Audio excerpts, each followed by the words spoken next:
bienvenidos a el objetivo, el título de mi charla es ¿qué puede hacer la neuropsicología por ti? Es una disciplina que, bueno, la neurociencia obviamente está bastante conocida, pero a veces creo que todavía nos falta un poquito de, de conocimiento sobre las oportunidades o las posibilidades que puede tener la neuropsicología y que por suerte pues cada vez están más en auge. Yo me presento o me voy a presentar después, voy a hacerle aquí una presentación previa. Yo soy licenciada en psicología, soy maestra en neuropsicología cognitiva. Yo estudié en Madrid, soy española y entonces me licencié en la Universidad Autónoma de Madrid. Y además soy máster de metodología de investigación en ciencias sociales y de la salud y también soy coach creativa. Entonces, bueno, digamos que mi pasión es el cerebro y pues bueno, últimamente también como lo combino, ese conocimiento también, bueno, pues toda la parte de creatividad y cómo se puede poner al servicio de, por ejemplo, los emprendimientos. Entonces, bueno, aquí les quería como lanzar un par de preguntas. ¿Sabían que nuestro cerebro consume el 20% de nuestra energía? Bueno, aquí hubiese esperado más. A ver si me pueden hacer, si no, un pequeño gesto. Y también, si saben que el cerebro no siente dolor en realidad, no tiene término el dolor, con lo cual no podemos decir en realidad que nos duele la cabeza. Nos duele la cabeza, pero nunca nos duele el cerebro, no hay terminales. O que el estrés hace que el cerebro disminuya su tamaño, o que está formado por cerca de 86.000 millones de neuronas. Como ven, para mí el cerebro es como un viaje apasionante al que les invito en esta hora que vamos a compartir hoy, en el que les puedo contar, obviamente esto sería motivo de una charla mucho más extensa, pero mi idea es como despertarles esa curiosidad o transmitirles algunos de los truquitos de la información curiosa que tiene el cerebro y para mí es eso, o sea, es un viaje en el que entramos como a donde todo funciona, ¿no? En el cerebro es donde todo se genera, donde todo se produce y entonces, bueno, pues podemos llegar ahí para descubrir toda la consecuencia o todo lo que se manifiesta en nuestra conducta y en nuestra vida exterior. Entonces, bueno, bienvenidos a este viaje.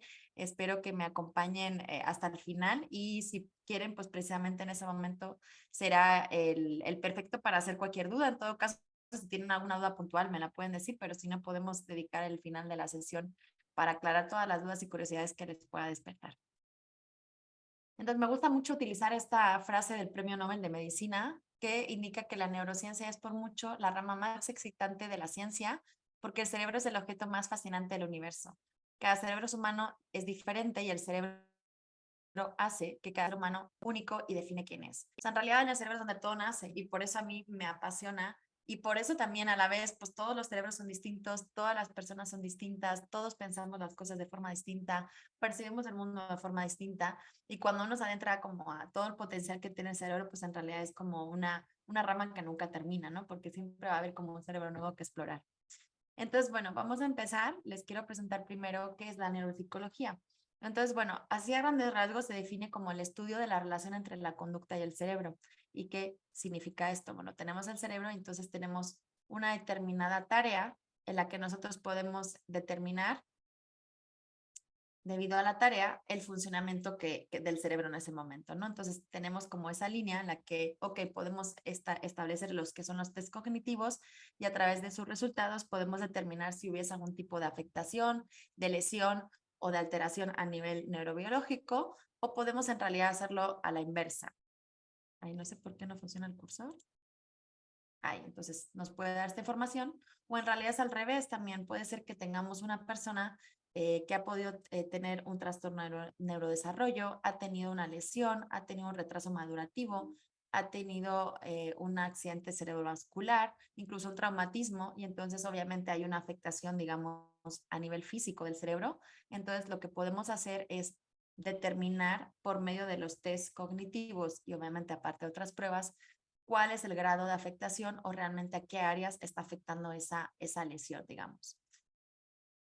Entonces, bueno, como les contaba, por ejemplo, se detecta o se produce un daño cerebral que puede ser congénito, traumático, degenerativo, y entonces nosotros evaluamos el impacto que tiene en las capacidades cognitivas de la persona, es decir, también cómo afecta el desarrollo en el caso de que sean niños pequeños en los que todavía el cerebro está en proceso de maduración o en su desempeño de la vida cotidiana. Lo que decimos lo que afecta a la vida funcional, porque bueno, hay veces que tenemos, obviamente los cerebros tienen características determinadas, pero podemos ser bastante funcionales en la vida real, pero a veces nos afecta en el que, por ejemplo, pues no somos capaces de manejar, no somos capaces de tomar decisiones, nos puede afectar a la memoria, nos puede afectar también a temas, por ejemplo, de percepción visual, bueno, a muchos aspectos.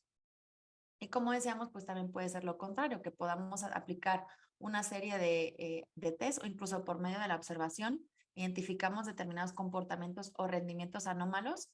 En el caso del desarrollo, pues lo podemos observar a veces vinculado con el rendimiento académico, pero cuando estamos en etapas adultas, pues puede ser cuando la gente deja de ser funcional o hay algún aspecto de su vida, por ejemplo, pues a veces tienen problemas de personalidad, problemas de adaptación.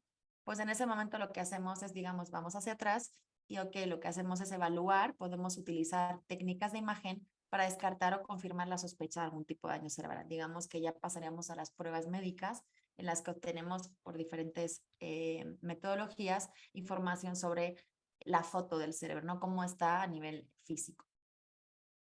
Y entonces, bueno, ¿por qué es relevante la psicología? Que en realidad es como el core de la charla de hoy. Bueno, en realidad porque todas las conductas que tenemos que expresamos y que desarrollamos como seres humanos, tanto las motoras, las verbales, las cognitivas, se basan en conexiones nerviosas y en análisis de qué nuestro cerebro hace de los estímulos que percibimos. Entonces, no solo es a base de nuestra mente, sino que también tiene que ver mucho con nuestra personalidad. Entonces, en realidad también nuestra forma de ser, nuestra forma de comportarnos, nuestra forma de pensar, nuestra forma de sentir también está incluso determinado por el cerebro.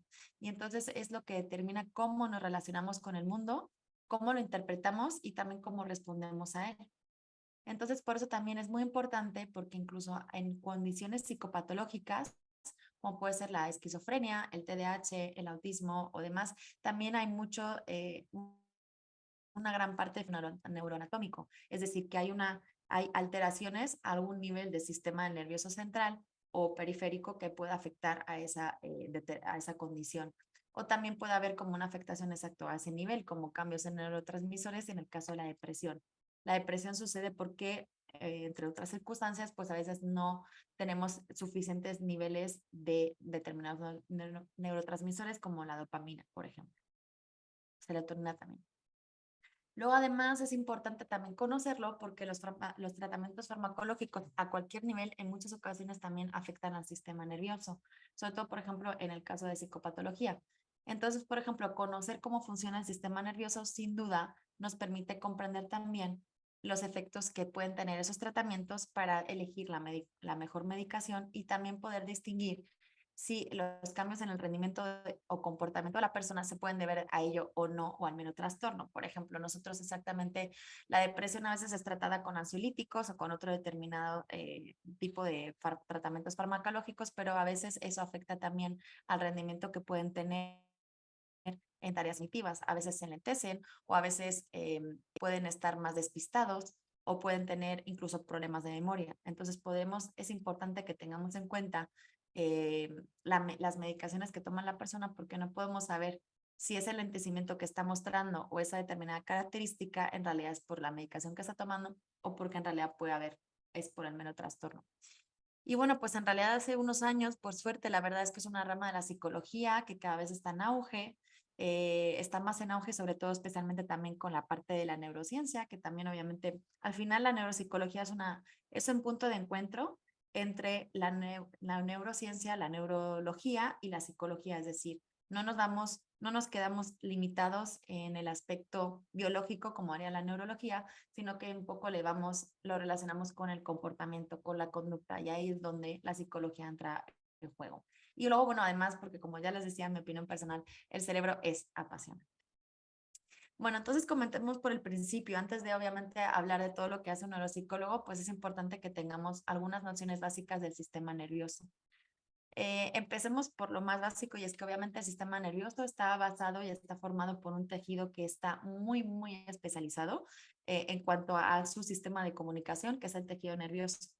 Y este tejido está formado por unas células que también son muy específicas y especializadas, que son las neuronas y la neuroglía. Es decir, la neuroglía son otros elementos, no solamente está formado por neuronas, que son las más comúnmente conocidas y su principal labor es transmitir y recibir señales bioeléctricas y bioquímicas o lo que es lo mismo, pues señales tanto sensoriales como motoras y del tipo que sea.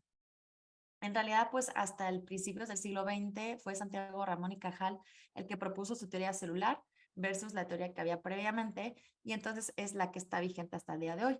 Entonces, bueno, él, don Ramón, Santiago Ramón y Cajal, entendía que el cerebro es un órgano como los demás y que las células que lo componían eran el soporte de la actividad mental. Entonces, obviamente, su planteamiento de su teoría celular fue un cambio radical y decisivo para dar sentido a la teoría darwinista de la evolución y también para comprender pues la propia naturaleza humana. En cuanto a las neuronas, acá también, bueno, tomando algunos de los textos de Santiago Ramón y Cajal, de sus diarios, que la verdad es que son muy interesantes como investigadora, él las definía, aquí les pongo también, él hacía las ilustraciones con tinta, esas son sus primeras, porque antes no había técnicas de neuroimagen, entonces él hacía como sus dibujos a partir de las observaciones con microscopio, y entonces él definía esas neuronas que hemos dicho que son esas células especializadas en la transmisión de información como las células de formas delicadas y elegantes, las misteriosas mariposas del alma, cuyo batir de alas, quién sabe si esclarecerá algún día el secreto de la vida mental. Entonces, me parece que es una frase muy hermosa, una frase que caracteriza y define claramente cuál es la magia que contiene el sistema nervioso. Voy a mencionar algunas cosas, sin embargo, no me quiero como detener demasiado en la parte neuroanatómica. El sistema nervioso central, como decía, es el que nos vamos a centrar ahorita, y entonces está formado por el encéfalo y la médula espinal. A su vez, el encéfalo está formado por el tronco, el cerebelo y el cerebro está formado por el encéfalo y los hemisferios. En esta charla vamos a hablar un poco más. Nosotros los que nos centramos, los neuropsicólogos, es principalmente con la parte del cerebro, aunque obviamente una lesión en cualquiera de las otras áreas del sistema nervioso central también afecta a nivel comportamental a la persona, ¿no?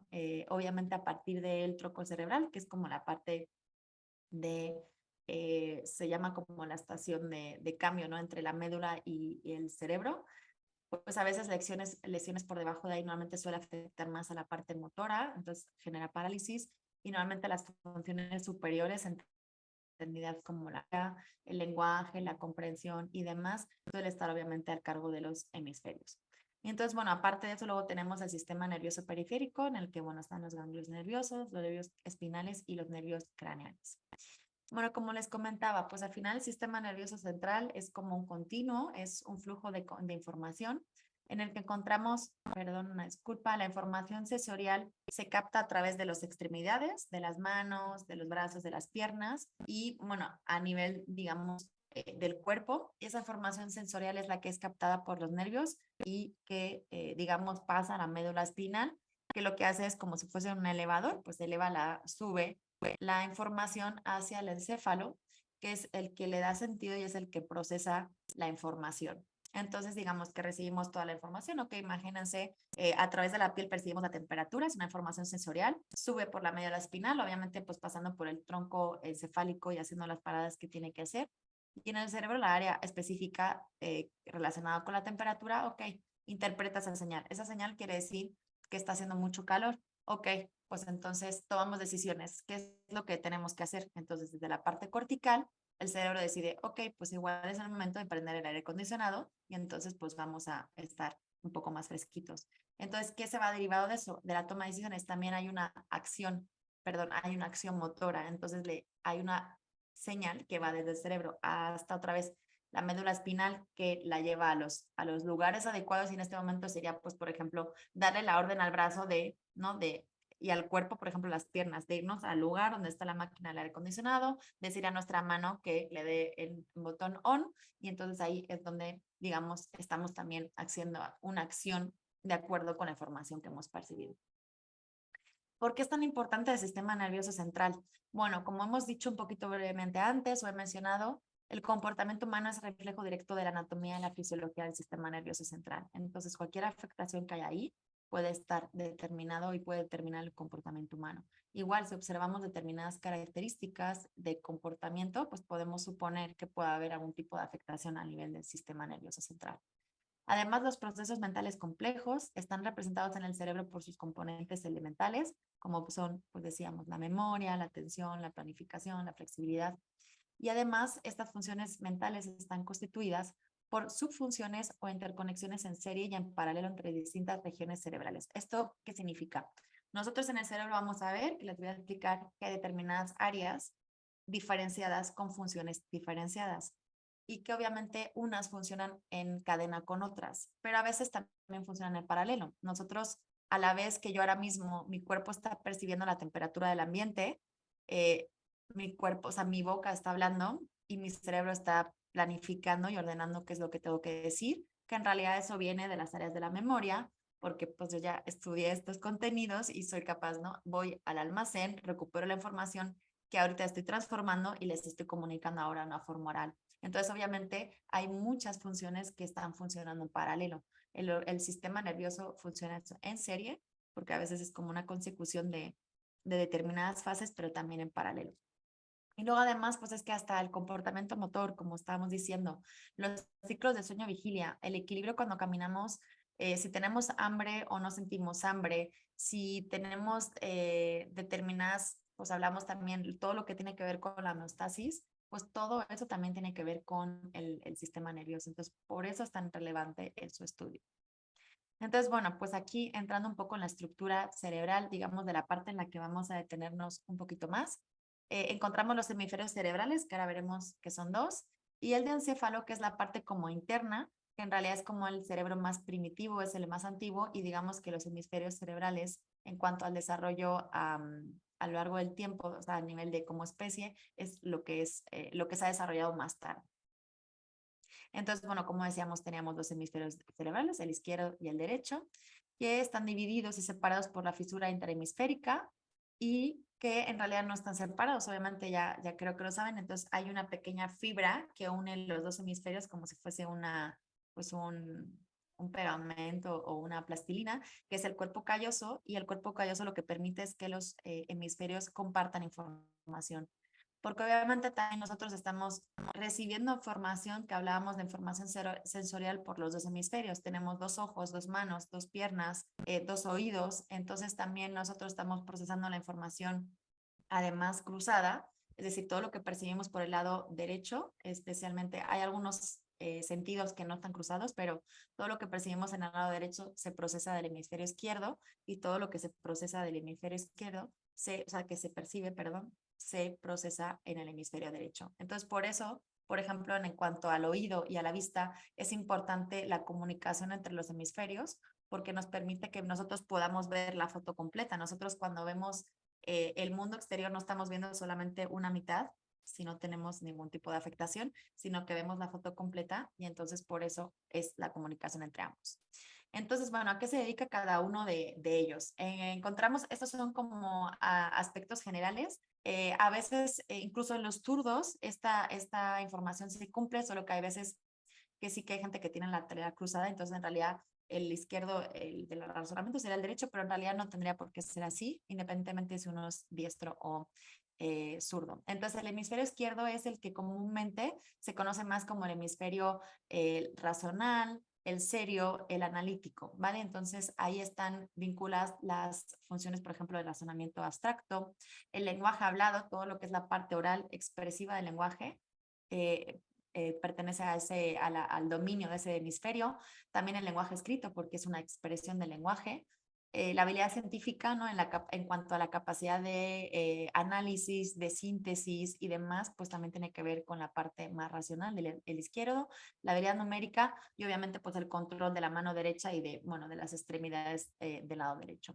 Y luego el derecho es el que se conoce como el hemisferio más imaginativo, el más creativo. ¿Por qué? Pues él tiene más relación con la intuición, por ejemplo, con la imaginación, también con el sentido artístico. Entonces, los artistas, el hemisferio derecho lo tienen mucho más, digamos, desarrollado o activado que, por ejemplo, como pueden ser los investigadores, que podría ser más el izquierdo. El sentido musical, la música también tiene que ver. Y en cuanto al lenguaje, todos los aspectos que tienen que ver con la prosodia, es decir, como con la melodía que usamos para dar tono a nuestro discurso y que obviamente eso cambia, ¿no? A veces el tono cambia mucho como el contenido del discurso. Eso también tendrá que ver con el hemisferio derecho. la percepción tridimensional y obviamente pues todo lo que tiene que ver con la parte corporal izquierda. Entonces, bueno, esto es más o menos como a nivel general. Ya decimos que obviamente los dos, todos tenemos los dos cerebros, ¿no? Y todos tenemos las dos capacidades, pero es verdad que en algunas personas tenemos más desarrolladas determinadas funciones que pertenecen a uno o a otro. Estas son las principales divisiones. Esta división, obviamente, estamos viendo, ahorita estaremos viendo el lóbulo izquierdo, en el lóbulo derecho sería el equivalente. Tenemos el lóbulo temporal, que es el que se ubica como más detrás o de la parte de la oreja, el lóbulo frontal, que sería toda la parte frontal. Ahora iremos en detalle para conocer qué hace cada uno de ellos. También el córtex somatomotor, que es el que separa el frontal con el parietal. Y tendríamos también el occipital y bueno, el cerebro también tiene algunas funciones cognitivas. Entonces, si ven esta imagen, ¿cuál es la persona que más le llama la atención? Voy a ver si puedo regresar a la, a la presentación un momento. A ver.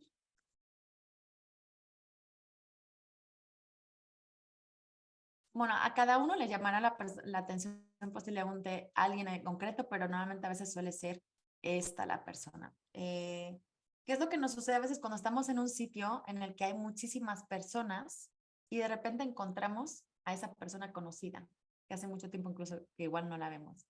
Bueno, pues en la realidad es que ¿quién cree que lo percibe? ¿Nuestros ojos o nuestro cerebro? No sé si alguien quiere ahí contestar.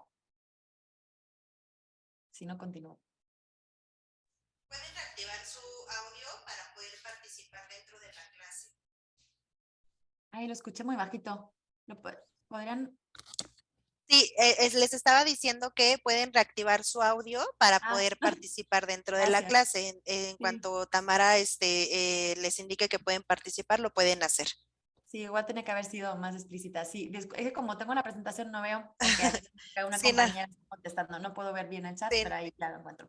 tranquilo. Exacto, no es tanto los ojos como sería el cerebro, gracias a la compañera que contestó. Y entonces en realidad el que determina el significado, porque nosotros estamos viendo muchas personas, pero quien determina, ok, esa persona que vemos que tiene determinadas características, es esta persona y se llama así y la conocemos, es exactamente el cerebro. En este caso, el lóbulo occipital, que es la parte como que está atrás. Ocupa la parte posterior del cerebro, se dedica exclusivamente a la visión y, bueno, tiene distintas divisiones en cuanto a la corteza visual y tiene conexiones directas e indirectas con todos los demás lóbulos, ¿no? Porque, pues, no, exacto, de lo que nosotros vemos, pues a veces tenemos que tener la coordinación con la parte motora, también con la frontal en cuanto a la toma de decisiones, etcétera. Cuando hay afectaciones en esa región, que puede ser por lesión o hemos dicho, pues por lo que sea un ictus o un traumatismo, pues puede haber casos en los que se produzca esquizofrenia, alucinaciones, agnosia visual, que es como una ceguera, pero no a nivel de, digamos, de ojos, sino a nivel de cerebro, visión ciega, incluso también trastornos de ansiedad. No sé si conocen este libro, si no lo conocen se lo recomiendo mucho. Oliver Sacks fue un neurólogo muy conocido, falleció hace unos años, creo que es americano. Entonces, bueno, él en sus estudios empezó a tener pacientes, entonces tenía un paciente que pues una vez que llegó a casa, pues le puso el sombrero a su mujer en vez de en el perchero. Entonces, bueno, ese fue el que dio título a uno de sus libros más famosos.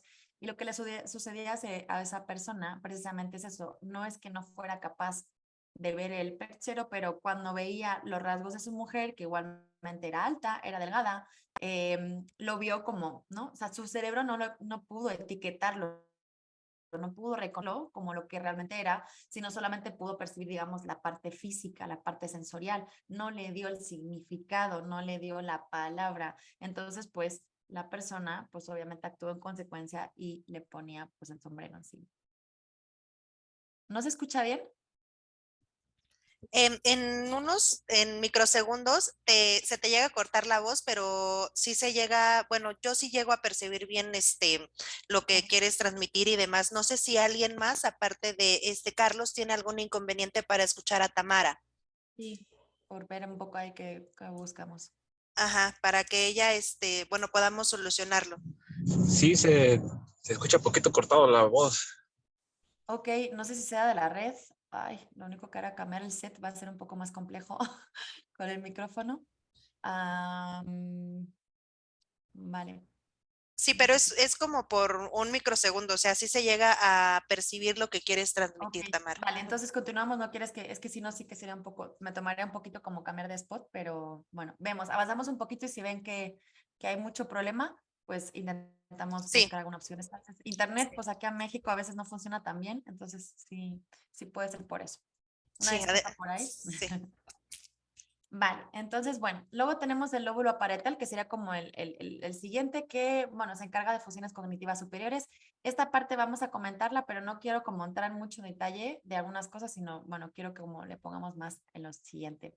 Él sí que recibe, tiene más que ver con, como con los somatosensorial, ¿no? Entonces, sí que le llegan las señales que decíamos, que hay como que percibimos a través del cuerpo y que ascienden por la médula espinal. Y entonces, por ejemplo, es clave en la percepción del espacio exterior y los movimientos en él, es decir, cómo nos movemos en el espacio físico en el que estamos, cómo podemos también, por ejemplo, a la hora de cruzar una calle, ¿no? Cómo podemos dimensionar cuando un coche está suficientemente lejos y no, y nosotros podemos caminar con la velocidad adecuada. También tiene mucho que ver con la imagen corporal en cuanto a la conciencia, ¿no? La conciencia que tenemos, en casos de dimorfia hay como afectaciones, pero como a lo que en el sentido de cuando ocupamos nuestro espacio físico a nivel corporal, ¿no? O sea, que la conciencia es que mi pie está acá, que lo voy a colocar acá, que estoy sentada en esta silla y también, bueno, todo como cómo yo también me ubico en el espacio. Y tiene también relación con temas de atención. En caso de lesión, hay una sintomatología que se puede confundir con histeria porque hay como percepción e ideas delirantes y también se asocia con la heminegligencia, que es cuando la lesión solamente es en el lóbulo parietal derecho. Si esa lesión se produce en el izquierdo, no se produce esta sintomatología, que es un trastorno, pero sí solamente cuando está el derecho. ¿Por qué? Porque el derecho ya les decía que es el que tiene que ver con el espacio, con la parte imaginativa, con la parte visoespacial. Y ahorita voy a explicarles en detalle en qué consiste este trastorno. Lo que sucede es que hay una lesión, como pueden ver en una persona normal, digamos, están viendo aquí en la imagen, obtenemos información de los dos ojos, con lo cual va a los dos hemisferios, y luego hay una información siempre que es, digamos, del mismo lado, y entonces nosotros podemos ver el campo visual en la totalidad. Pero en el caso de que tengamos una lesión en el hemisferio derecho, perdemos la información del hemisferio derecho, con lo cual perdemos la visión. Ahora les explico el detalle porque en realidad no es que perdamos la visión, pero dejamos de ver el lado izquierdo del campo visual. Y en el caso, por ejemplo, como ven en la última imagen, si la lesión fuese en el hemisferio izquierdo, en realidad la información no pasa nada porque siempre llega información del lado derecho como contralateral y del mismo unilateral, del mismo lado. Entonces, digamos que lo que le sucede a estos pacientes no es tanto que no vean porque no tienen una afectación, digamos, a nivel ocular o del sistema de visión, sino es que su cerebro no lo está viendo. Es como, en realidad se llama como una ignorancia, o sea, su cerebro está ignorando esa parte del campo visual, no la está viendo. Entonces, por ejemplo, hay una prueba muy frecuente que se les hace a estos pacientes, que es el dibujo del reloj. Entonces, como ven, ellos son capaces de poner los números, pero ni siquiera, pues a veces el máximo que pueden pintar es hasta el 7. Ahora les pongo otros ejemplos. En realidad, pues pueden hacer el círculo porque a veces es como muy automático, pero su cerebro ni siquiera es capaz de dibujarlo, ¿no? En el caso de la casa aquí también lo observan. Y además el tema es que cuando ustedes le preguntan a la persona no tiene la percepción de no verlo. En realidad para él está viendo o para ella está viendo la totalidad del campo visual. Entonces para ellos, si ustedes le preguntasen, ¿este dibujo está? Dirían que sí. Aquí les pongo también otros ejemplos, ¿no? Lo que sucede es que a veces, pues, por ejemplo, o ponen todos los números así como bien apretaditos en un único lado y a veces sí que completan casi hasta el 12, o las agujas solamente las ponen en un lado. Entonces, bueno, esto también obviamente depende de los gradientes, pero es un test muy sencillo y nos da como mucha información. Entonces, por ejemplo, es muy curioso que es gente que a lo mejor come la mitad del plato. Ustedes le ponen el plato de comida y a lo mejor solamente se comen la mitad. Entonces, bueno, en esos casos lo que se hace la rehabilitación es obviamente cómo se puede solucionar, pues solamente como enseñándoles compensaciones en las que movemos el cuerpo y la cabeza para que ellos puedan ver esa parte, porque en realidad la pueden ver, solo que es como si les hubiesen puesto un parche, ¿no? El ojo está ahí correcto y está perfecto, pero digamos que pues les enseñamos a, ¿no? A dirigir la visión para poder ampliar el campo de visión. Entonces, bueno, aquí también hay ejemplos. Sucede también a veces cuando hay Parkinson, también puede estar asociado con negligencia. Entonces, bueno, pues aquí vemos más ejemplos. Acá también, ¿no? Pues el ejemplo de la flor, del cuadradito de la casa. Pues bueno, incluso cuando ellos hacen dibujos espontáneos, también, por ejemplo, si son mujeres, sucede que solamente se maquillan la mitad del rostro, ¿no? Entonces, o igual si ellos hacen un dibujo de sí mismos, como voy a hacer que es como un autorretrato, de aquí a la derecha, pues en realidad como que a veces pierden elementos del lado izquierdo. Entonces, bueno, continuamos con el lóbulo temporal, que les decía que en realidad como que es esta parte del cerebro, como por encima de la orejita. Se divide en dos partes. Hay una parte lateral que se encarga del audio, la audición, el habla y la integración de la información sensorial de distintas modalidades. Y luego la metromedial que tiene que ver más con el sistema límbico. Participa en la memoria declarativa, es decir, todo lo que la memoria que no es implícita, sino la memoria que podemos expresar mediante palabras y también con el reconocimiento y denominación de estímulos externos. Y también tiene que ver mucho con el condicionamiento, es decir, cómo asociamos a los estímulos determinadas emociones, ¿no? Ya saben, el condicionamiento clásico y el condicionamiento operante, pues ahí también tendríamos como esas asociaciones. En el caso de que tengamos una lesión ahí, lo que genera es amnesia, es decir, tenemos fallos en la recuperación o bien en el acceso a la información que tenemos almacenada en la memoria, o puede haber también casos de afasia. En el caso de la afasia es personas que no pueden bien expresar el lenguaje, a pesar de que, digamos, ellos puedan pensar bien las cosas, el discurso no articularmente no hay como conexión o coordinación mente, o sea, cerebro-boca, por ejemplo, o puede haber fallos en la fascia en la que la persona no comprenda el lenguaje. Entonces, sí puede escribirlo, pero cuando lo recibe el lenguaje no entiende bien las órdenes. Entonces, bueno, eso sería ya como para entrar en mucho detalle. Entonces, bueno, aquí les comparto al hilo de la amnesia un vídeo, a ver si lo podemos ver, porque a ver si me deja. No sé si ahí lo pueden ver. Se puede ver la carátula del video, pero no sé si ya se está reproduciendo. Sí, vale, perfecto. Déjame un segundito porque tengo que cambiar el que estoy reproduciendo, que está aquí. Ya está. Ahí así que sí, creo que no ven.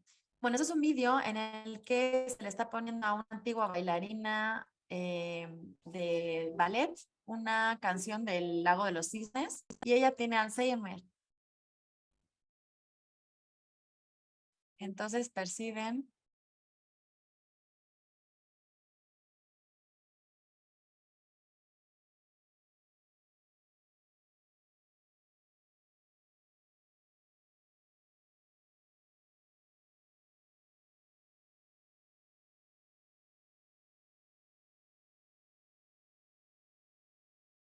Ok, voy a volver a la presentación. Lo que se observa aquí, en este caso, es que obviamente la persona, cuando uno se padece Alzheimer, lo que decíamos, tenemos fallos en la memoria declarativa, es decir, todo el lenguaje, todo lo que podemos como expresar, pero sin embargo hay otra memoria que es la implícita, que tiene que ver con los aprendizajes motores. Por ejemplo, eso que seguro han escuchado de a todo el mundo, o sea, nadie se le olvida cómo montar en bicicleta, ¿no? Pues son las memorias procedimentales, como pueden ser, en este caso, ya que era una profesional, obviamente el lago de los cisnes posiblemente lo hubiese representado en muchísimas ocasiones, perdura. Entonces, por eso suceden estas cosas que son como más extrañas, de que quizás esa persona no sabe quién es, no sabe, no puede recordar que jamás fue bailarina, no puede quizás explicar los pasos, no podría memoria quizás indicarnos cuál era la secuencia, pero sí sería su cuerpo, sería capaz de hacerlo. A ver, qué bueno. Vale, entonces ya nos queda el último lóbulo, que para mí es el más emocionante, que es el lóbulo frontal.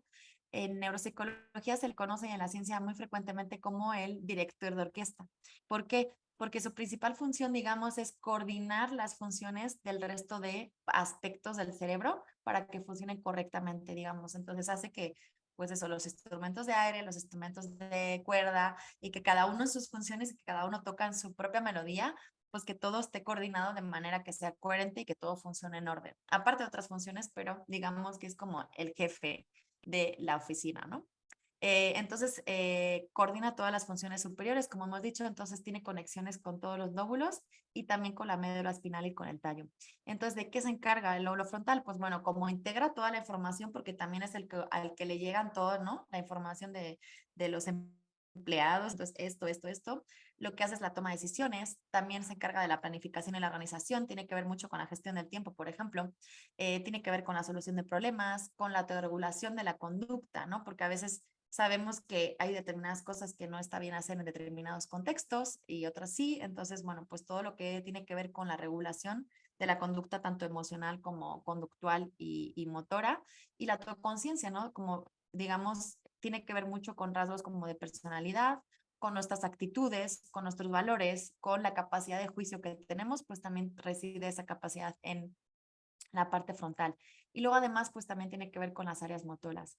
En el caso del área premotora, que es como una partecita dentro de ella, pues tenemos las neuronas espejo, que son unas neuronas que son capaces de activarse con al ver determinados movimientos, al ver determinadas conductas. Entonces, en vez de cuando nosotros somos las partes agentes, también podemos activarlas cuando lo vemos. Por ejemplo, se utilizan o se ha observado en pacientes que tienen hemiplegia o tienen parálisis que no se pueden mover. Entonces se les ponen, por ejemplo, vídeos de tenis, ¿no? De dos personas jugando al tenis. Y entonces se ha observado que el área motora asociada a esos movimientos que tiene, por ejemplo, el tenis o, bueno, a correr o cualquier deporte, las áreas, digamos, que tienen relación con ellos se activan, aunque ellos no se puedan mover. Y la neuronas de espejo tiene mucho que ver también con una cosa que llamamos en psicología teoría de la mente. Nosotros, a través de las neuronas espejo, es que tenemos empatía, ¿no? Entonces, ustedes, cuando alguien está triste delante de ustedes, pues pueden pensar y empatizar y entienden que a esa persona quizá le ha pasado algo. Incluso a veces hasta lo pueden sentir, ¿no? Esa es la empatía. Y también funciona, pues, por ejemplo, con los rasgos faciales, ¿no? Pues la persona cuando sonríe, cuando está feliz, tiene determinados gestos y a veces eso que decimos de se nos contagia el estado de ánimo de otras personas, pues tiene que ver con las neuronas espejo. Los estudios del lóbulo frontal, la mayoría vinieron de la mano de este señor que se llamaba Phineas Gage. Es un señor pues que vivía, trabajaba en minas de oro, que si no recuerdo mal exactamente, hace, no recuerdo el siglo, pero imagino que en el 1900. Entonces, bueno, pues hubo una explosión y en una de esas explosiones lo que le pasó es que una de las barras, creo que era, perdón, creo que se dedicaba a la construcción de ferrocarril, por ahí andaba el tema. Entonces, una de las barras la atraviesa el cerebro con esta imagen. Estas han sido obviamente reproducciones después de muchos años. Y entonces, bueno, pierde un ojo, pero también, como ven, pues le afecta a la parte frontal. ¿Qué fue lo que sucedió? Pues resulta que siempre se cuenta este ejemplo, ¿no? Era una persona muy ordenada, muy disciplinada, una persona que siempre llegaba puntual a su hogar, bueno, al trabajo también, y obviamente pues esa persona que podríamos presumir siempre que tiene un comportamiento muy adecuado. El tema es que después de la lesión se empezó a observar un cambio en su actitud, ¿no? Y en su personalidad. Entonces empezó a ser una persona mucho más osada, empezaba a llegar tarde, incluso pues se excedía en el consumo de alcohol, entonces empezaba a tener como muchas relaciones también. Entonces, bueno, pues digamos que efectivamente fue cuando ahí se empezó a observar, a partir de él fue el principal caso, en el que se determinó que también muchos valores de la personalidad que tenemos pues vienen determinadas por el lóbulo frontal.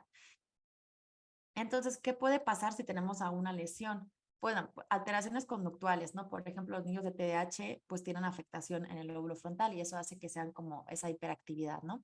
Pero a veces también pues alteraciones, esos comportamientos un poco inadecuados. Inflexibilidad, ¿no? Que no estén como abiertos a los cambios, que sean como muy rígidos mentalmente, esa gente que no entran en razonamiento, que no se les puede convencer de nada, que son muy como maniáticos, ¿no? Y que todo lo tienen que tener como con determinadas, lo que sea, determinado orden, determinadas forma. Luego también hay fallos en la memoria de trabajo, tienen problemas de planificación a la hora de pues eso, orientarse a metas, o sea, no planifican, no organizan, no anticipan, ¿no? Ellos tienen un objetivo, pero no saben cómo darlo a cabo o fallan en la puesta en práctica de esos pasos porque se saltan a uno, porque se terminan aburriendo, porque no son capaces de realmente definir qué es lo que necesitan para conseguir determinada meta. También puede pasar lo contrario, que vaya como una parte de apatía, que sea como esa parte de en las que estamos planos, aburridos, como que no, nos falta iniciativa y digamos casi que nos tiene que estar como jalando para que nos podamos mover, ¿no? Como cuando uno está deprimido, eso es cuando tiene apatía, ¿no? Luego hay problemas de rastreo visual, hay afasia, también puede haber una afasia. Hay desinhibición verbal, conductual y social. Esto sucede a veces pues también con la gente mayor, que a veces pues se vuelven un poco más atrevidos en las cosas que dicen, y entonces pues ser porque obviamente con el envejecimiento hay una afectación en el lóbulo frontal y entonces pues a veces son más desinhibidos. O esa gente que ya conocemos, seguro nos podemos imaginar algún ejemplo de gente que es un poco inapropiada. Entonces dicen todo lo que se les ocurre o hacen todo lo que quieren, así como en ese momento les da igual que estén en la oficina, que estén en una boda o en una empresa, ¿no? Luego, bueno, pues puede haber eso también como una parte más de lentitud, como falta de emoción, que hablan así como robots, como si fuera todo plano. Y también puede haber la habilidad emocional. La habilidad emocional, la retabilidad es que son muy cambiantes en sus emociones. Pueden estar muy contentos y de repente pasar a estar muy tristes o enojados. Y entonces son como muy fluctuantes, incluso imprevisibles. Y luego, bueno, pues hay una parte también que tiene que ver con trastornos motores, que hablan como, se mueven como con una lentitud especial, o tienen incluso una hemiparesia, o el síndrome de la mano extraña. Eso sucede en el que la persona no reconoce su mano como su verdadera mano, ¿no? Entonces la ve, es capaz de verla en la mesa, pero no la reconoce como suya, entonces no es fácil como de moverla de forma autónoma. Entonces es un trastorno así como que también merece una charla aparte. Bueno, ya entrando en lo que es la evaluación neuropsicológica, voy a entrar un poquito deprisa porque sí que me interesaba como hablar del cerebro porque es la base en la que trabajamos nosotros y luego sí le quiero dejar como 10 minutitos para sus preguntas. Entonces hay como varios abordajes en la neuropsicología. Uno es la restauración, es decir, tenemos una función que hemos detectado que está alterada y entonces lo que hacemos es que incidimos en ella directamente para pues restaurarla, para volver a generar un funcionamiento lo más normalizado posible. Entonces, por ejemplo, pues cuando utilizamos test de psicología, ¿no? En el caso, por ejemplo, de atención, pues podría ser, obviamente se tiene que ver el caso concreto. Luego otro enfoque es el de la compensación. O sea, ya hemos visto que hay determinados, ¿no? Que a lo mejor determinadas funciones no podemos rehabilitarlas por lo que sea, por los diversos motivos. En este caso, por ejemplo, sería cuando tenemos un deterioro, por ejemplo, en el caso del Alzheimer o de una demencia, pues en realidad no vamos a poder hacer que esa persona tenga la memoria que tenía hace unos años, ¿no? Pero sí podemos hacer una compensación, ¿no? Y entonces lo que hacemos es que utilizamos estrategias alternativas o ayudas externas que reduzcan pues ese tipo de cosas. Entonces, por ejemplo, pues cuando tienen fallos de memoria, pues que utilizamos todo, pues notas en el móvil, utilizamos la agenda, entonces tenemos una ayuda externa, ¿vale? O eso, hacemos estrategias mnemotécnicas, lo que hacemos es como poner digamos, yo siempre pongo el ejemplo como de poner una muleta, o sea, la pierna ya no se va quizá a curar, vamos a quedarnos con la cojera, pero vamos a reducir la cojera pues utilizando una muleta. Y luego lo que utilizamos también en algunos casos, normalmente no es normalmente suele ser más la compensación, pero bueno, las sustituciones, lo que hacemos es que dejamos de lado, digamos, la función que está alterada y lo que hacemos es apoyarnos de los puntos fuertes, de aquellas áreas que sí que están conservadas y que funcionan bien, pues nos apoyamos. Por ejemplo, en casos de memoria, pues podemos mejorar la planificación, podemos mejorar la organización, podemos mejorar la atención, para que igual a lo mejor la capacidad de atención pues pueda aumentar. Entonces, digamos, nos hacemos uso de otras funciones para pues literal sustituir, ¿no? Esto sucede especialmente cuando hay extirpación, por ejemplo, de cuando hay operaciones y se hace una lobotomía, pues obviamente esas áreas del cerebro, cuando hay una lesión, esa área del cerebro ya no está funcionando, pero el cerebro como es plástico, las áreas anexas, digamos que adoptan sus funciones, ¿no? Es como si alguien se fuera de la empresa y sus compañeros se van repartiendo las funciones. Obviamente esto depende de la edad, de la etapa vital y demás, pero bueno, eso suele pasar cuando hay una lesión, digamos, más clara. Y bueno, pues ¿para qué nos beneficia la neuropsicología? En el contexto clínico, pues obviamente para determinar funciones alteradas, tomar decisiones para su rehabilitación. El objetivo acá, ¿cuál es? Dotar a la persona de los recursos necesarios para que pueda tener un mayor nivel de adaptación o de funcionalidad en su vida cotidiana, es decir, que pueda ser lo más autónoma posible o que tenga la mayor calidad de vida, ¿no? En el caso, por ejemplo, de la demencia, pues obviamente no podemos recuperar la memoria, pero sí podemos hacer que en el mientras tanto la persona pueda tener la mejor calidad de vida, ¿no? Y que pueda tener una vida funcional el máximo tiempo posible. Entonces ahí los neuropsicólogos evaluamos e intervenimos y lo que hacemos es tratar de detener que esa evolución de manera que ese deterioro sea lo menos rápido posible, ¿no? Lo retrasamos, aunque obviamente en algún momento será inevitable. Y sin embargo, pues los neuropsicólogos no solamente trabajamos a nivel clínico, sino también trabajamos a un contexto no clínico, es decir, nuestro cerebro, como decíamos, funciona de diferentes formas y cada uno es muy distinto. Incluso nosotros podemos reconocer en algo lo que les he dicho, igual alguien me ha dicho, ah, pues es que a mí me pasa eso, entonces tener una lesión en el cerebro, posiblemente no, simplemente que igual su cerebro funciona de esa forma, pero no implica que tengan que tener una lesión. Entonces ahí podemos trabajar en el que podemos identificar los puntos fuertes y las áreas de oportunidad y podemos entrenar. Por ejemplo, pues en estos juegos, ¿no? Del Brain Gym, bueno, la gimnasia cerebral. Entonces lo que hacemos también es eso, es como entrenamos como si fuera músculo, porque yo siempre digo que el cerebro es un músculo, entonces para que funcione bien tenemos que ejercitarlo. Entonces, bueno, lo que podemos hacer también aparte es tomar medidas para que el cerebro esté lo más sano posible y podamos prevenir que haya algún tipo de, pues bueno, deterioro cognitivo notable en el futuro, entonces mantenerlo en forma y sano como si fuera, pues como si fuera el cuerpo. Bueno, pues aquí ya voy a dejar, esto era como muy técnico, les quería presentar algunos ejercicios, ¿no? De los tipos que utilizamos en la psicología, pero bueno, pues me quedo también aquí con una frase de Oscar Wilde que decía, es en el cerebro donde todo tiene lugar. Pues imagínense si él era escritor y en realidad pues él ya, ¿no? Observaba que ahí es donde todo estaba la magia. Entonces, bueno, no les quiero quitar tiempo. Si tienen alguna curiosidad, podemos ampliar a algo que me haya quedado, pero si tienen alguna pregunta, me gustaría muchísimo escucharles y si tienen alguna cosa que no haya quedado clara, pues estoy acá para atenderles. Voy a dejar de compartir la pantalla o a ver si puedo salir. Ah, sí, ya les puedo ver a todos. Pueden hacer sus preguntas a Tamara, pueden levantar la manita dentro de la aplicación para que ella pueda ver quién tiene una pregunta, o pueden reactivar lo que es su audio para que de esta manera le puedan hacer su comentario directamente la pregunta. Así es, gracias. El Leli, sí. Ay, no, creo que no está conectado el audio, está silenciado todavía.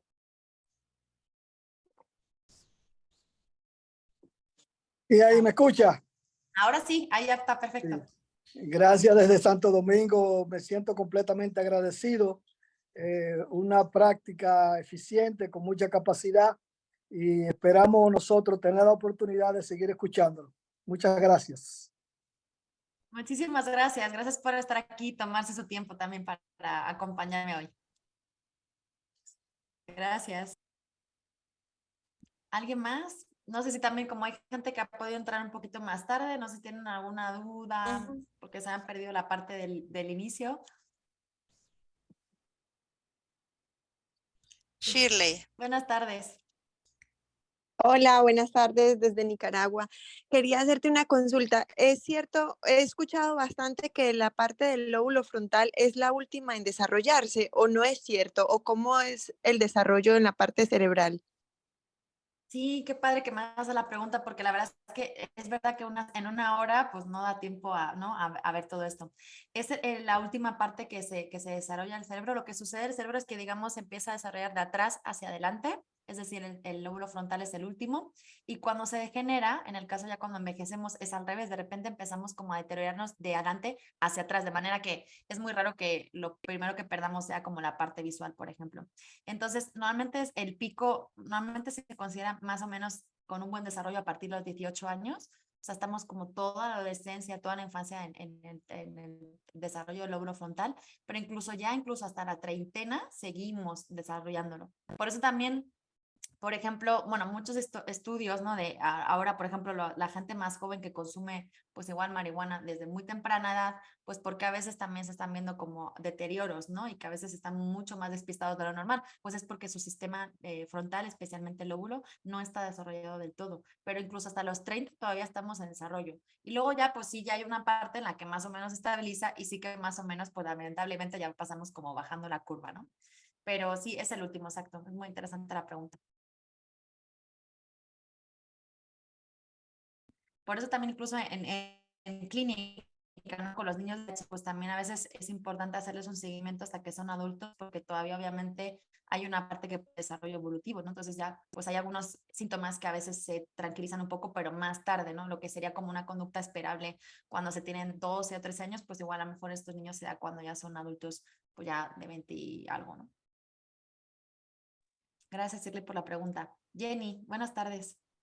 Hola, sí, gracias por la explicación. Me agregué tarde, pero tengo una pregunta fácil Sí, sobre claro. lo que es, em, am, a ver, voy a sacarla aquí. Más que todo la pregunta tiene que ver con el coeficiente intelectual y la neuroplasticidad del cerebro. Em, ¿Cómo cambia el cerebro con un coeficiente intelectual que es, por ejemplo, demasiado elevado o mucho más elevado en comparación con el funcionamiento intelectual de cuáles son las diferencias en lo que es la neuropsicología? Disculpa, Jenny, es que se entrecortó la voz y entonces escuché como solamente el final de la pregunta. No sé si te importaría repetírmela, disculpa. O Ok, si quieres me escribes. mejor ahora. Sí, sí, Ok, mucho. ok. Es que estaba Sí, completo. La pregunta tiene que ver con el coeficiente intelectual y ajá. el desarrollo del cerebro en totalidad. ¿Cómo juegan esos dos papeles? El desarrollo del coeficiente intelectual en sí y cómo se mide en la forma de la neuropsicología. Ok, nosotros sí, nosotros parte de lo que se utilizan los protocolos, eso, darles espacio, pero bueno, parte del protocolo que hacemos los neuropsicólogos, siempre evaluamos la inteligencia. ¿Por qué? Porque nos ayuda como a predictor, como digamos, es un elemento predictor de, digamos, la capacidad que puede tener el paciente de recuperación. A veces obviamente no es posible, pero bueno, a veces en las escuelas ya se sabe que se tienen como los exámenes de cociente intelectual y podemos tener ese dato, o a veces por dónde trabajaba la persona, o por informes de su familia. Cuando es un dato que nosotros evaluamos, entonces hacemos los test de inteligencia. Entonces, ¿qué tiene de relación? Obviamente la inteligencia reside en el cerebro, ¿no? Y a veces un deterioro en el desarrollo del cerebro puede afectar al CI, ¿no? Al cociente intelectual. Pero en realidad, digamos que no, como, no cuanto más mayores somos, desarrollamos más cociente. En realidad, como que digamos, como venimos con un cociente intelectual y determinado, ¿no? Que obviamente, pues luego, pues interacción con el ambiente y obviamente con la genética, pues ahí podemos, ¿no? Potenciarlo, ¿no? Pero lo podemos determinar de niños muy pequeños, ¿no? Incluso. Entonces, ¿qué tiene que ver? Pues tiene que ver en realidad cómo funciona todo el cerebro, porque la inteligencia no solamente tiene como algo en concreto, sino que la inteligencia se ve reflejada por las distintas funciones, pues la memoria, la capacidad analítica, obviamente también lo visoespacial. Siempre las pruebas de inteligencia a veces tienen como distintos aspectos, también evalúan memoria, o sea, digamos que la prueba de inteligencia determina como un poco el funcionamiento general, aunque no tiene que ver al 100, obviamente con todo lo que hace el cerebro, porque hace mucho más, ¿no? Que lo que sería el intelecto. Y hay una parte muy relacionada con el intelecto que a veces tiene que ver con el frontal. No te respondió la pregunta porque es un poco compleja. Entonces, digamos, en cuanto al desarrollo, o sea, la inteligencia, o sea, niños de 8 años, de 6, de 7, ya se pueden aplicar pruebas de inteligencia, aunque no tengan desarrollado todavía el cerebro al completo. Incluso con los niños no se utilizan, con los bebitos, se utilizan pruebas de desarrollo, o sea, simplemente pues se observa si tienen determinados hitos del desarrollo, que en esas etapas podríamos equivaler más o menos como con cierta inteligencia, ¿no? O sea, la inteligencia es la capacidad que tenemos de adaptarnos al entorno. En realidad no es tanto como un numerito, sino es al final, es un número que representa la capacidad que tenemos y eso se refleja en que la toma de decisiones y la toma de decisiones tiene que ver con el lóbulo frontal y eso tiene que ver en la memoria y eso tiene que ver con el temporal. Entonces, obviamente, las distintas áreas del cerebro abonan, ¿no? A lo que es el resultado de la inteligencia en el sentido de cómo la expresamos y la manifestamos en nuestra vida. Entonces, bueno, ahí la respuesta está así un poco, no sé si te la he aclarado bien. Sí, de Más o acuerdo. menos, ¿no? La verdad es que sí, es fascinante. La razón por la que hacía esta pregunta es porque me llama mucho la atención cuando dices que personas que tienen algunas discapacidades en otras funciones, el cuerpo hace como cuando alguien se despide y otras partes o otras funciones del cerebro empiezan a contribuir para compensar por eso. Entonces, ese es otro tipo de inteligencia que puede ser comparado o medido de la misma manera en la que se mide el coeficiente intelectual. Es que el cociente intelectual, o sea, es un constructo, o sea, al final es algo que nos hemos inventado, digamos, no es algo como que exista, ¿no? O sea, al final es como se cristaliza, cómo se expresa nuestro nivel de funcionamiento cerebral. En el caso de las lesiones, no tanto era como una discapacidad, sino es como una alteración física, o sea, que haya como una parte física en el cerebro.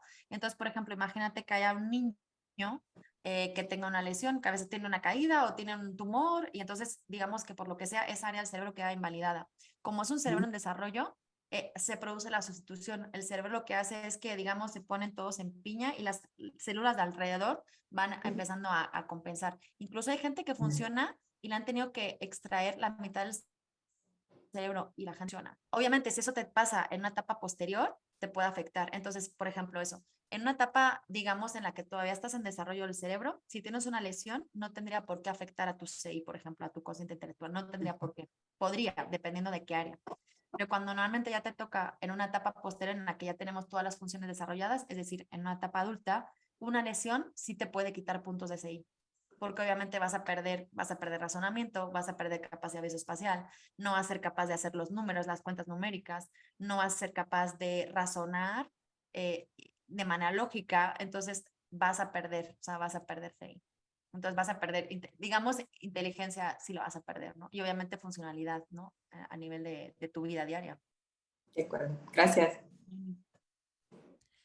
Tamara, tenemos una pregunta de Carlos de la Mora en el chat. Ok, voy a ver. Vale. Vale, voy por la primera. ¿Qué tipo de cambio en el cerebro? Bueno, hay una parte... a ver, el cerebro tiene una parte como digamos, como diría, como la parte cognitiva, que es lo que digamos hemos estado explicando, pero luego hay una parte que tiene mucho que ver con lo emocional. Entonces yo, por ejemplo, también trabajo mucho con trauma emocional y entonces se ha visto y cada vez también hay muchos estudios y tienen conocimientos de la teoría vagal y de la teoría del nervio vago y la psicología somática, que es parte también en la que yo he encontrado el enfoque. Se ha observado que los traumas o las heridas de la infancia o determinadas situaciones que se producen en etapas tempranas de desarrollo generan como una huella en el sistema nervioso. Esa huella no es tanto como que se pueda ver, sino que hay como una alteración en el sistema. Lo que hace es que luego, por ejemplo, es cuando pues la persona, también cuando hay estrés postraumático, por ejemplo, ¿no? Un evento traumático, pues todo ese tema que tiene que ver con las, como con las pesadillas, con el insomnio, con la reactividad, eso puede ser, hay una afectación en el eje del nervio vago, entonces sí hay una, no es que sea localizado, no hay una zona del cerebro localizada, pero digamos que esa comunicación se ve afectada, ¿vale? Entonces sí puede haber como más que cambios físicos en el cerebro, sí que hay cambios en el funcionamiento del cerebro. Entonces también afecta a veces en la procesión. O sea, que la gente que tiene estrés postraumático a veces no procesa las cosas iguales cuando, pues por ejemplo, la gente que ha ido a la guerra y demás, ¿no? Entonces procesan, obviamente los eventos sociales y emociones los procesan de forma distinta. Entonces ahí sí que hay un abordaje, puede trabajar con el trauma desde una parte del sistema nervioso. Entonces, la psicología somática es lo que hace, entonces a través de determinados movimientos, lo que hace es activar ese sistema del nervio vago para respuestas de huida, tenemos, o las veces cuando hay uso que se produce después como de frozen, como que se congelan, entonces podemos trabajar por ahí. Problemas a radiación cuando tenía un año. Pues depende, porque la radiación en realidad es como general, en realidad no ha sido como específica de un área, entonces sería interesante a lo mejor.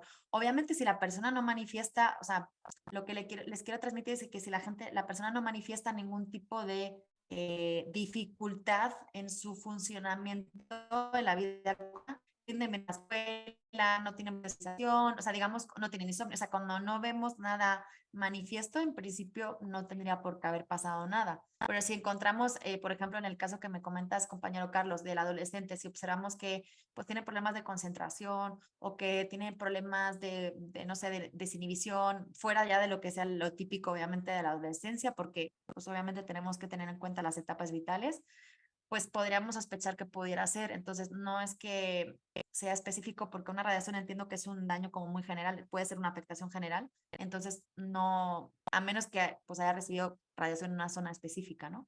Y en un año, pues sí, claro, lo único posiblemente que al ser un año, pues lo que pudiera haber pasado puede ser que el cerebro lo haya compensado, porque pues el cerebro, digamos, recién se estaba desarrollando. Entonces, si no tiene, ahí el resumen sería, si no manifiesta ninguna especie, no tenemos nada, pero se intenta hacer un seguimiento y si observamos algún tipo de dificultad a nivel comportamental, a nivel emocional, a nivel, pues hay que mejorar el hacer estudios más profundos. Gracias.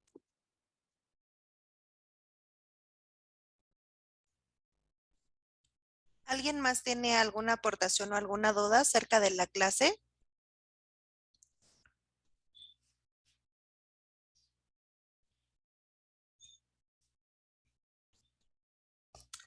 Ok, bueno, entonces damos por finalizada la clase, Tamara. Te agradezco mucho que nos hayas impartido esta clase. Realmente el tema es bastante amplio. Vamos a tener oportunidad para que sigamos teniendo clases de este tipo, Tamara, y puedas seguir exponiendo este tipo de temas. Te agradezco infinitamente. La información fue justamente muy clara y también les agradezco a todos por haber participado en esta clase.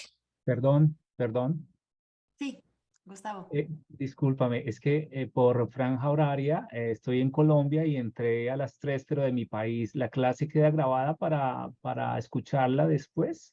Sí, la clase la pueden encontrar en unos días en la parte de su sección estudiantil, en donde están los lives. Ahí pueden ver las clases que estamos impartiendo. Son grabadas y ahí las pueden encontrar. Ay, bueno, muchas gracias. Con gusto, Gustavo. Pues nada, gracias a todos por haber venido y gracias por la oportunidad y espero pues sí que nos podamos ver en otras futuras.